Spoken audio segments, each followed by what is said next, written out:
This is the case that should incite a fire under all Native Americans in this country to develop their own national Native American Innocence Project, with this case being the seminal project.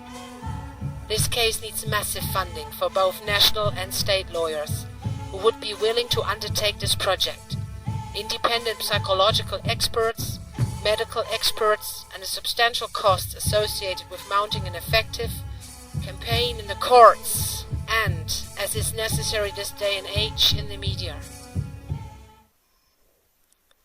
Jesse Rouse, Desmond Rouse, Garfield Fever, and Russell Habeling. These men have always maintained their innocence. These 4 men are presently serving prison sentences ranging from 30 to 33 years. The children, now grown adults, have been screaming to deaf ears for years, now that they were never sexually abused, and that their testimony as young children of a tender age, seeking to be reunited with their family, was false and coerced by improper interview techniques and the resultant suggestive false memories. Their pleas have also been rejected. This has resulted in magnified damage to them as adults, trouble coping with the destructive guilt and grief. All 9 people are now victims of what appears to be a massive failure in our justice system. It is my strong opinion that the convictions of these 4 men are a travesty, and that the justice system has failed to recognize all appeals to date, relying instead on process, instead of seeking the truth of actual innocence. It is further my opinion that without substantial funding to mount a new attack, as the type seen in the West Memphis Free case, these men will continue to be imprisoned for crimes they did not commit.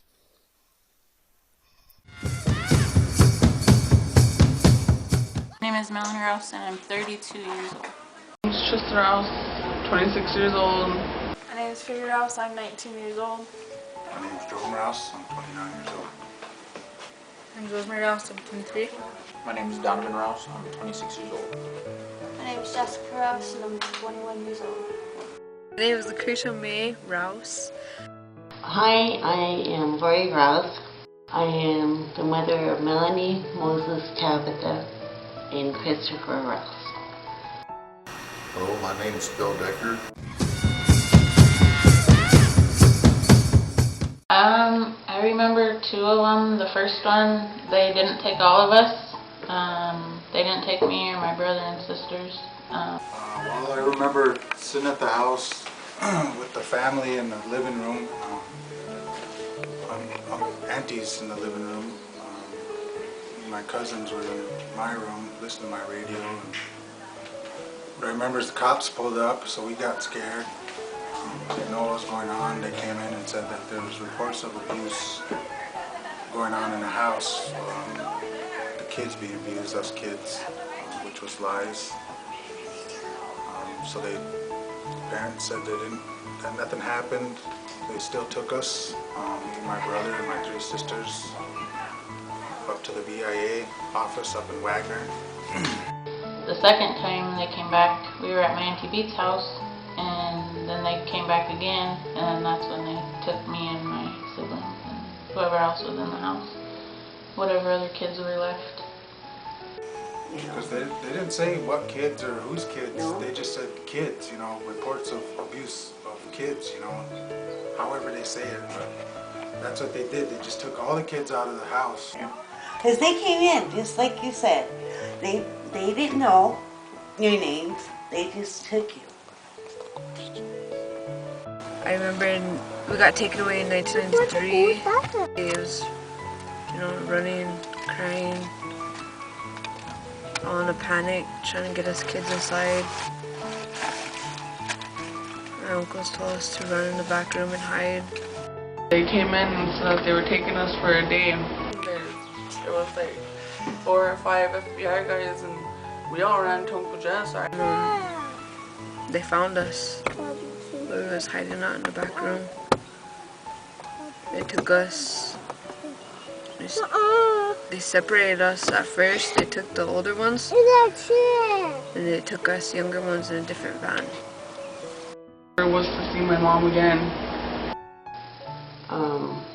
I lived down in South Dakota when the accusations came out. I was in total shock. We had went shopping, came back, and there was a policeman and a social worker, I guess, there grabbing kids. I kept on asking for a paper. They didn't have a legal paper. They had a little tiny piece of paper with names on it.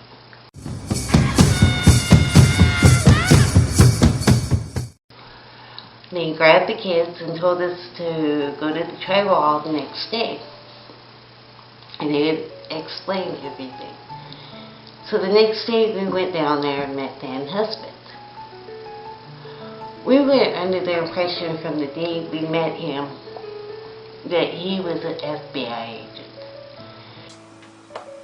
Like I said, me and my brother and my 3 sisters were taken to the BIA, and we sat there all night, at least all night, until they started driving us to Beersford. And that's still a couple hours drive.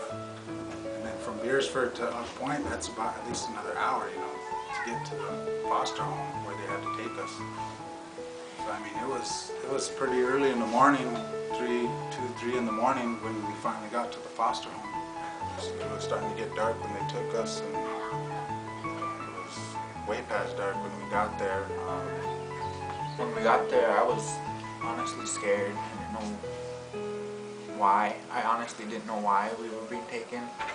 We sat there for a few hours at least.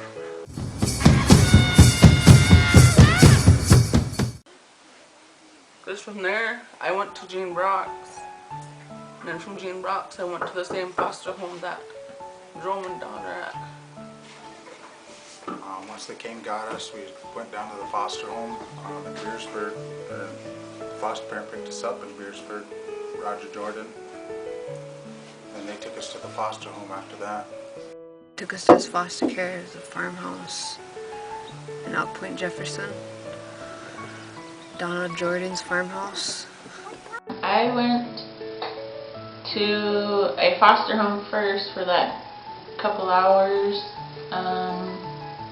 They said they couldn't keep me there because I was too old and they didn't keep older kids there, so they transferred me that night to Sioux Falls, South Dakota to the children's inn, and I was there by myself. Like a week later, or maybe 2 weeks, I don't remember the time, but I did get a phone call from somebody, and they asked me if I knew why I was taken away, and I said no. And then they asked me if my dad or my uncles have ever touched me, or have I seen them touch anyone, and I said no. And then don't really remember how the conversation ended, but yeah, I remember them asking me that over the phone. I never talked to anyone in person about it. Foster mom, Donna Jordan, she didn't like us, probably because we were Indian. She really treated us bad. I actually treated my cousins bad, my boy cousins. You know, and whenever we got head lice, we didn't have head lice when we got there. But when we did get head lice, she made us take baths and alcohol. Yes, baths. Whole bunch of bottles of alcohol, rubbing alcohol. We had to sit in there. Even though it burned and we cried, she didn't care. She didn't. It was just like the treatment we went through at Donald Jordan's care. Like the alcohol baths we had to take when we had head lice. That was something you will never forget. I had to do 3 or 4 years of hard labor at the Jordans. She was like, it was like 3, 4, 5, 6, 7. All I had to do farm labor chores, the hay, all that stuff. That's what we was doing. It was just horrible there. She wouldn't feed us when we was hungry. I remember always being hungry, always hungry. I remember quite a few times eating the dog food. And she'd only feed us little proportions of food. Honestly, I remember us eating dog food because we were hungry. And when she didn't want to feed us, we would have to go into the bar and eat the dog food. Because she wouldn't feed us. But she was mean. Very mean. No kind of foster mom anybody would want to go live with. Anybody. We would have to, like we said, we had to do the garden, pick all the weeds, set up I had to do the fences. I had to set up all the fences for the horses and the cows to keep them separated. She just, same thing, made us clean all the time. If we didn't do it, pull us on by our hair. I remember she was always pulling Jessica and Tisha by their hair. Broken at Donna Jordan's? Yeah. Can you tell us? I remember we always used to be locked outside for like all day. Like the door would literally be locked and we couldn't go in. And that's why we ate dog food. Even her son used to really treat us bad. And he was older than us. He was like a grown man treating us mean. Pulling us by our hair and stuff. He had me, I know once he took me in town to Jefferson and I stayed at his house and cleaned up the whole house, you know. He had me clean up his house for him.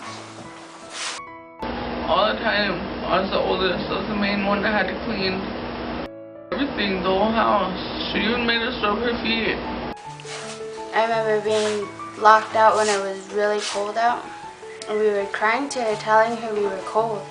And she said, go pick up trash. You know those barrels you can start fires in? She said, go pick up trash and put it in there. And so me and my sister Lakusha were. And being that small, I didn't know you couldn't throw glass in a fire. And it exploded and it burned me right here. And I told her and she didn't really do nothing. I was 7. But I know after she was done foster caring Indian kids, she went to black kids. And I ain't gonna doubt the fact that she's probably doing the same thing to them.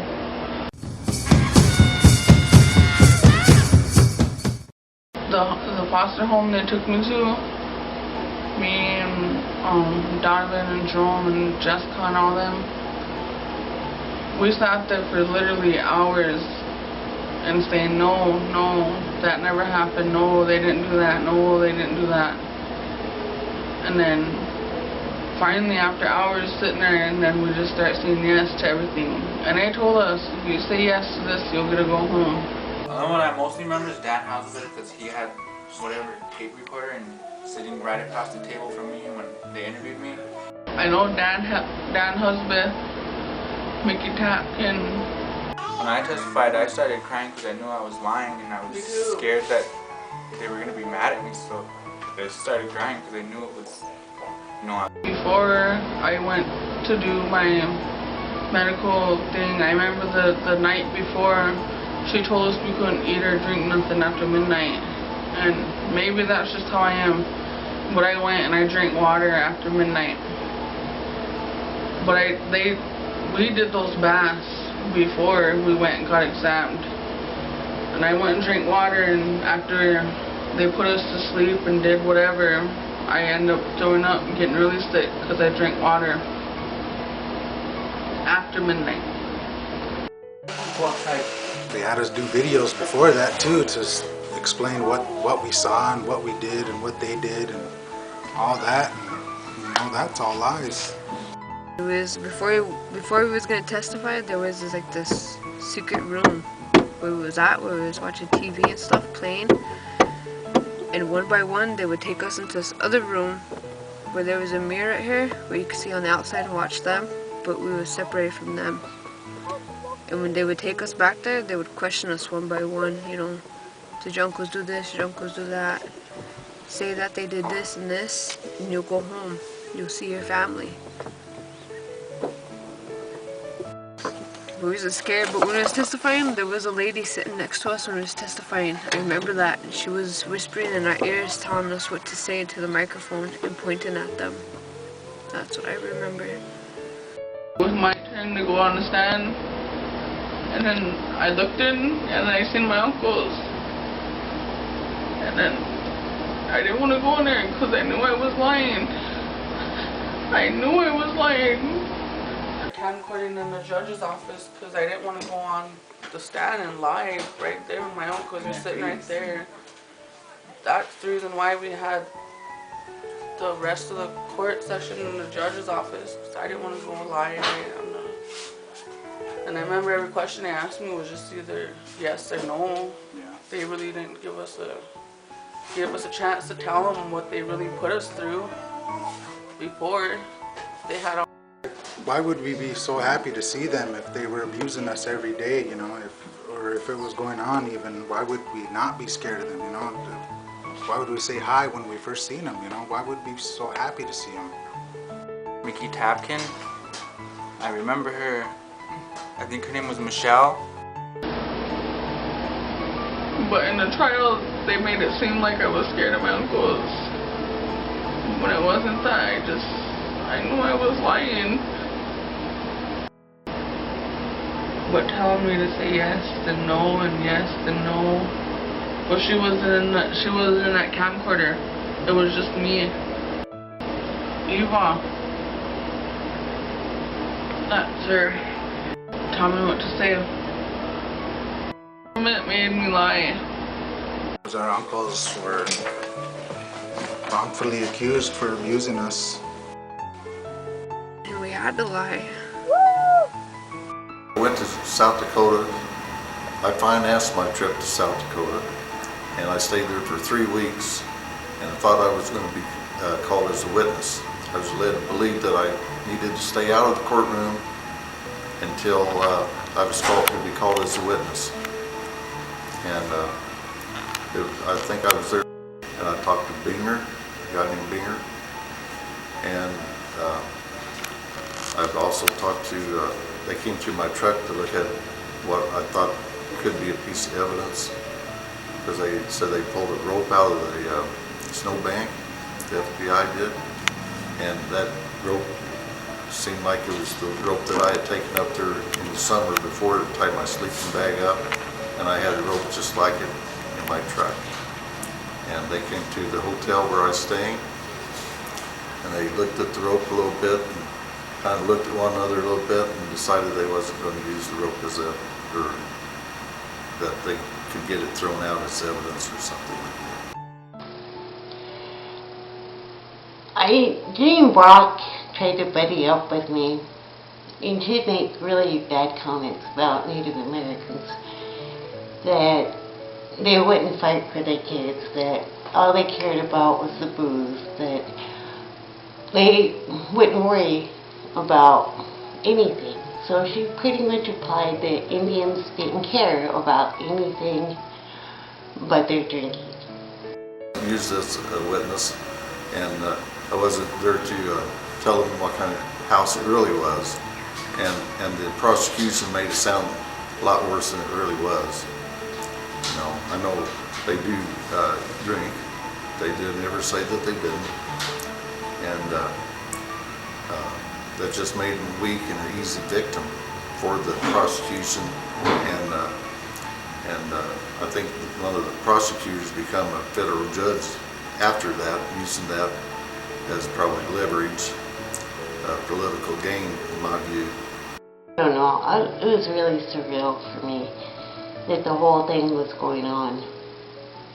Kids made up stories, wild stories about being locked in rooms where actually there's no doors, and also no locks because there's no doors. They said I think Donovan said that he was put up in the attic, tied up and put in the attic, and that it was a big room in the attic, and really it's just a attic entry about this wide, and it's full of boxes. That's where they stored things, because you know they have so many people live in their house at one time because the government doesn't see fit to provide suitable housing for them because of the treaty. They don't follow any of the treaties. People go in and out of the house. They come and go all night long sometimes. You know, it's kind of like Grand Central Station. always somebody calling up, or in those days they didn't always have a telephone. Anybody that looks at any of the testimony, any of the trial at all, they can pretty well tell real quick that they are innocent. And nobody cares. They don't care to read the papers. You know, what do you call them, the lawyers that you try to get to defend them, you can't get anyone to do it because they all want money, and it's just pretty bad.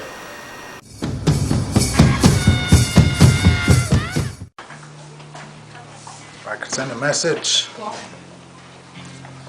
that everything that was said was all lies. No matter what you hear, it was all lies. If you could send a message to people in the USA, what would you maybe said it was lies, and I want somebody to believe me for the Lies. It was all lies. What they told us to say. And I lost my dad. I lost trust in police, government, people that you're supposed to turn to when something goes wrong. And what I can say to you is, please get my dad out, please get my uncles out. And my grandkids miss them, and they want to know them, and they want to know them too. So please help them out. My uncles never touched me in any way. I just want them free and out.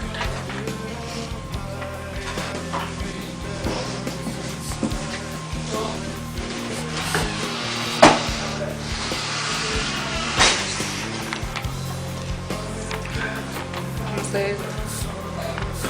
know they did a good thing, and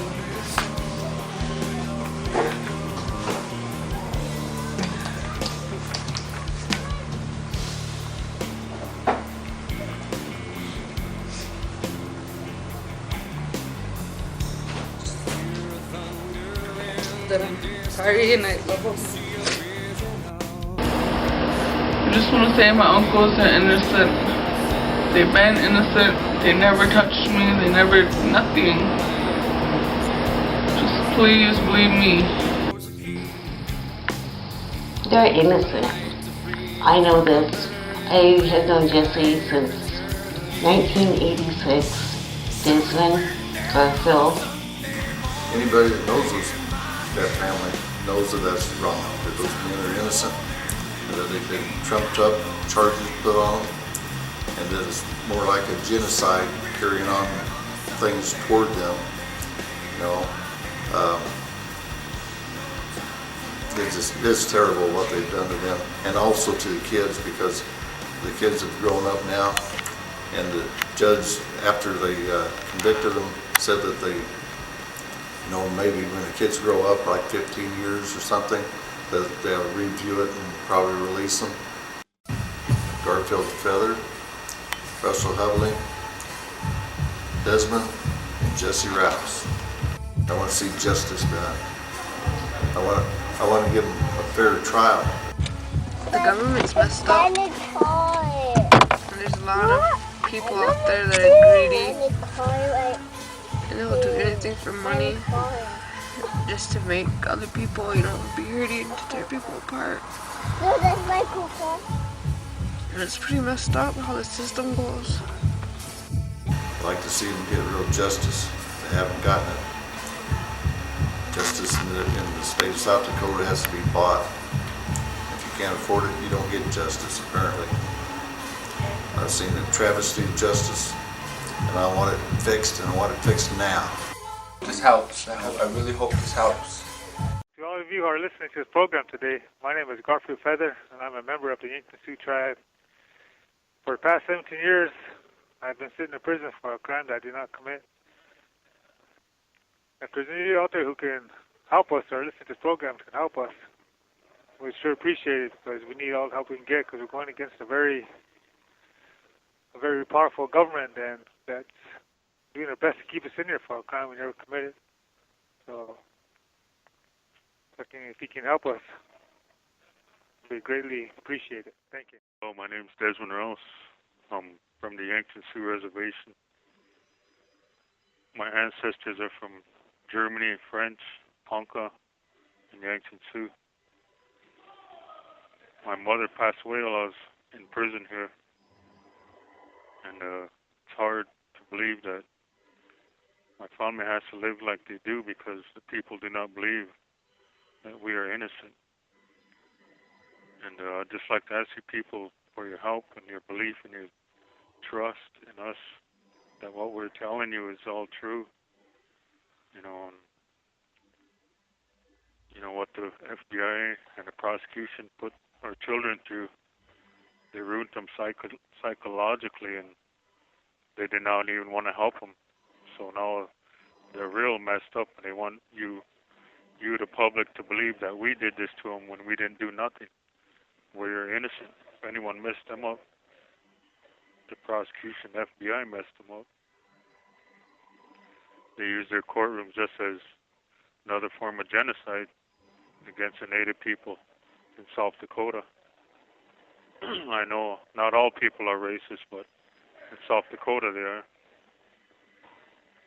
Now I'd just like to ask to the strong-hearted good people that are left in the world to help us, in any way you can, and believe in us.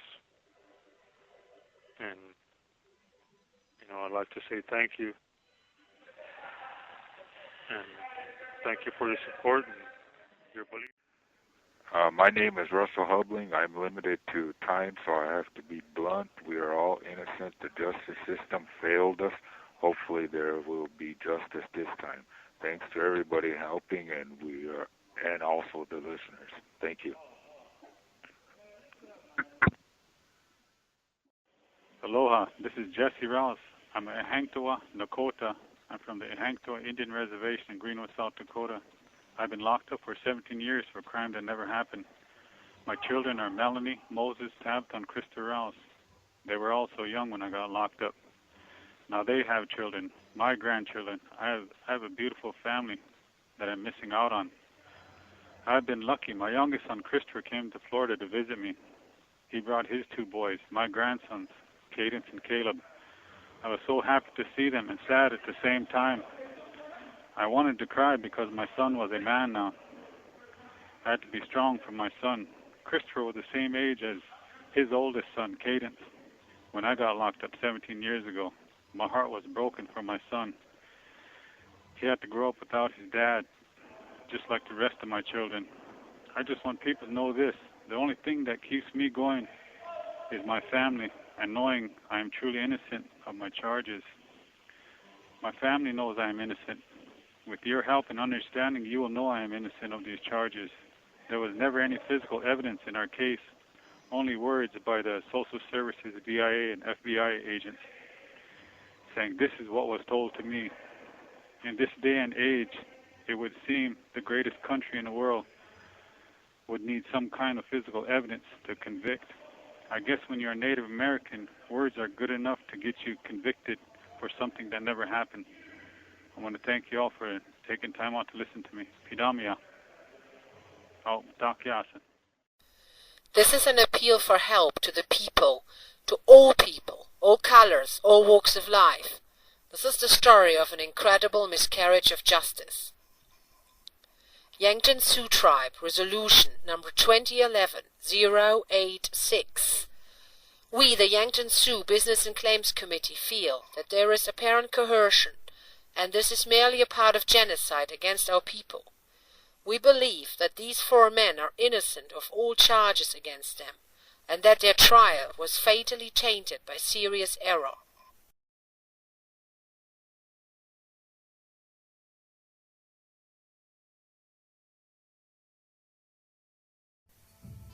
Thank you for watching this. This is an appeal for help to all people. I'd like to thank you in the name of the Feather family, the Rouse family, the Hubling family, and the extended families. Mutaki Oyasi, Pidamia. Thank you. Thank you. Thank you. Pidamia. Oh, Dakiasan.